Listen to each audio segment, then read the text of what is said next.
Let's dive into the full summary of One Piece chapter 1136. Are you ready? So let's go, right after the intro.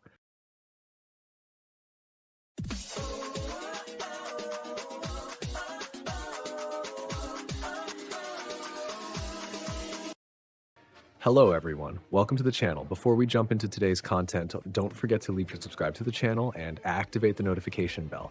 That way, you won't miss anything. And without further ado, let's get into the video. Chapter 1136, titled The Country That Awaits the Sun. Ogre Child Yamato's Golden Harvest Surrogate Pilgrimage, Volume Number 22. Hold'em leads Yamato, Tama, and Speed to his secret base. Yamato forces him to guide them while Tama rides on Speed. The base's roof is shaped like Who's head. The chapter begins right where the last one ended. While Luffy enjoys eating moose meat, Ja Rule explains that most humans don't usually make it to the Sun World. Humans often arrive and mistakenly think the underworld is Elbaf, which causes them to flee in fear. We see the Straw Hat crew enjoying the party, though Robin, Chopper, and Frankie haven't joined yet. Many giants show interest in Jinbe and Brook because they've never seen members of other races. Usopp tells the giants about their adventures, like when he defeated Oars. Upon hearing this, a giant remarks that Oars is a legendary and fierce warrior among the giant race. Gerd forces Road to apologize to everyone, and secretly, Road enjoys it. Zoro says, "If Usopp hadn't stopped me, your head would have already flown." Road mentions that every giant dreams of becoming the Sun God and ruling the world. This statement causes a disagreement among the giants, who start arguing over what the Sun God actually is. Some believe he is the god of liberation, others say he is the god of destruction, and one even claims he's the god who laughs. Ja Rule explains that Elbaf's mythology, called Hali, Hare in Japanese, possibly Harley, is written in an ancient language that no one can translate, leading to many interpretations. According to the myth, the world has already been destroyed twice. As Ja Rule speaks, we see an ancient depiction of Nika in Elbaf's mythology. This image is similar to the silhouette of Nika we saw when Who's Who mentioned him, but with more details. The Sun God Nika has long, curly white hair and white clouds floating around his neck, similar to Luffy's Gear 5 form. He also wears a loincloth and holds a sword and shield. Ja Rule says, whether he's going to be a hero who prevents the world from ruin or a destroyer who brings about disaster, one thing is certain: he always appears when the world is on the brink of great change, and that's why those in power fear the appearance of Nika. Luffy responds, "So he's Nika. He must be the guy Bonnie was talking about." But since he's the Sun God, those who seek hope look to him without exceptions, and it's said that Nika is a figure in pure white clothing surrounded by white clouds, and he appears with thunderous laughter. That's probably why everyone keeps saying I look like him. Ha ha ha, but I have nothing to do with that god. Ja Rule comments that what happened with Harold and Loki might have been the result of their attempts to become Nika themselves. Luffy asks if Loki is a good person, which shocks the giants. They then explain all the mischief and chaos Loki caused in the past. The giants say, "He's the accursed prince." In fact, King Harold received a prophecy even before Loki's birth that foretold he'd be killed by a sun. Shortly after his birth, Loki killed the lucky horse of the royal family. It was also the same year Linlin killed the legendary great warrior Jorel.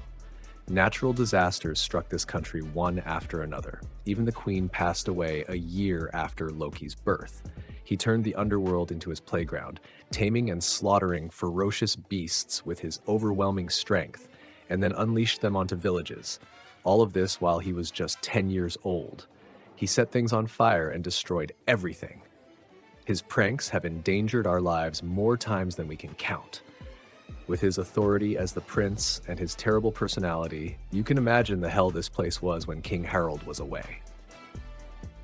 Ja Rule continues and says he was struck in the head while trying to stop Loki from harming his father. After that, Loki went out to sea to cause chaos, but was captured by Shanks 6 years ago and taken back to Elbaf. Luffy becomes very excited upon hearing Shanks' name. While the giants discuss Loki, Zoro notices Luffy acting strangely. They step aside to have a private conversation on the outskirts of the village. Zoro says, I thought you were acting differently, so that's the reason. But we're talking about someone rejected by the entire country. You shouldn't trust anything he says. Luffy responds, but he knows where Shanks is. Do you know how much I want to see him? That's exactly why others can take advantage of you. So you're saying Loki is lying? If that's true, he's going to regret it. Zoro explains that, based on what others said, Loki might be lying, but they'll only know for sure if they meet him. As they discuss, Nami catches them. Nami says, I was wondering what you two were plotting. Do you think you'll get anywhere without me? Zoro replies, listen, Luffy, we'll get the key, but leave it to us to figure out what this Loki is planning. Luffy says, got it. Thanks, guys. But why is this guy here? We discover that Luffy, Zoro, and Nami are traveling on a boat called Svar, and Road is rowing for them. Road tries to speak up, but Nami takes control of the situation.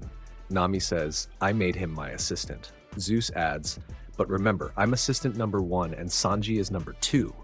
Road says, it's a great honor, Namitaso. Since we're both navigators, maybe we could.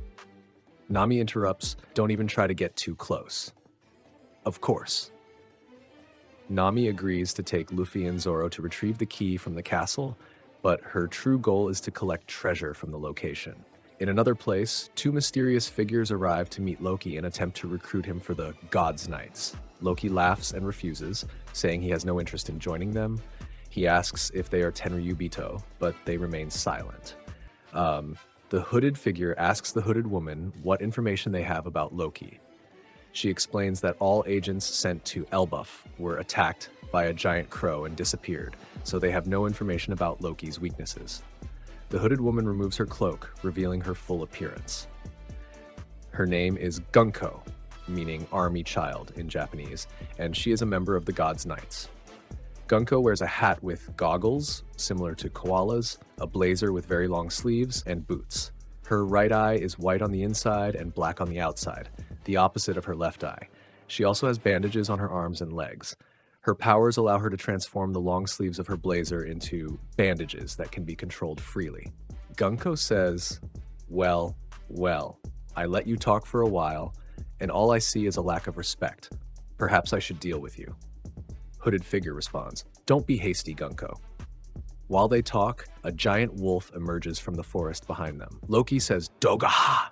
Get her, wolf! Gunko responds, hey, you're getting too close. Gunko uses her bandages to wrap around the wolf's neck and lifts it into the air, while Loki shouts for his companion. Says, wolf. Hooded figure says, would you change your mind in exchange for this creature's life? In the final scene of the chapter, Loki looks defiantly at Gunko and the hooded figure while the wolf is restrained. Loki says, so this is the deal you're offering. Well then, that is the sad fate of my friend. Rest in peace. Of course, there will be anger and sadness, but a warrior does not lose their composure in the face of death. I will swallow this rage and destroy the world. End of the chapter. No break next week. So what did you think of this summary? Let me know in the comments. If you enjoyed it, leave a like, subscribe to the channel, and turn on notifications. See you next time.